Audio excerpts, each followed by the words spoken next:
पंढरपूरच्या श्री विठ्ठल रुक्मिणी चरणी अहिल्यानगर येथील 2 व्यापाऱ्यांनी तब्बल 1,10,00,000 रुपयांचा 87 किलो चांदीचा दरवाजा अर्पण केलाय।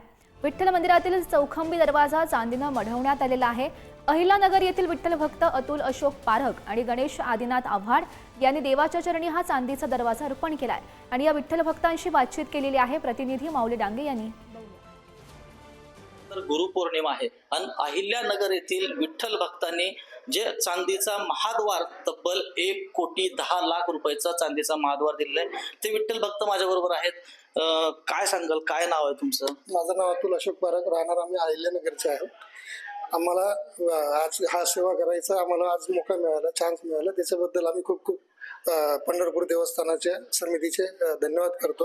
महाराजांनी सांगितलं की बुवा जुने जसे राजे महाराजांचे महाल होते त्यांचे दरवाजे होते रत्नजडित चांदीचे, तसं आपण महाद्वार आपण विठ्ठलाचरणी अर्पण करू शकतो। तर त्या प्रेरणेने आम्ही आज हा दरवाजा अर्पण करू राहिलोय।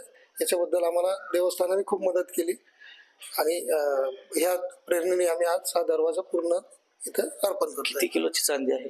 याला 87 किलो चांदी लागली आहे। याच्यात उदयपूर राजस्थान इथे हा बनवलाय। साधारण याला बनवायला 3 ते 3.5 महिन्याचा कालावधी लागला आहे।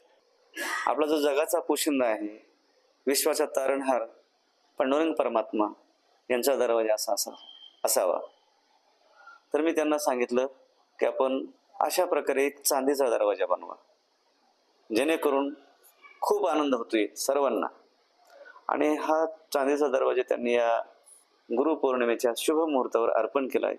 ही खरी त्यांची मोठी गुरुदक्षिणा आहे आणि ती गुरुदक्षिणा दिल्यानंतर मी तर भारावून गेलोय हे सगळं बघून। एवढं मोठं कार्य दान करण्याची त्यांची परिस्थिती नसताना देखील त्यांनी हे सर्व केलंय, म्हणजे प्रपंचापेक्षाही त्यांना परमार्थ जास्त आवडतो। ते प्रपंचात राहून खरे परमार्थिक आहेत। नक्कीच आपण पाहिलं तर हे होते अहिल्यानगर मधील जे 2 विठ्ठल भक्त आहेत, त्यांनी तब्बल 87 किलो चांदी 1,10,00,000 रुपयाची विठ्ठल चरणी अर्पण केली आहे। माऊली डांगे, पुढारी न्यूज, पंढरपूर।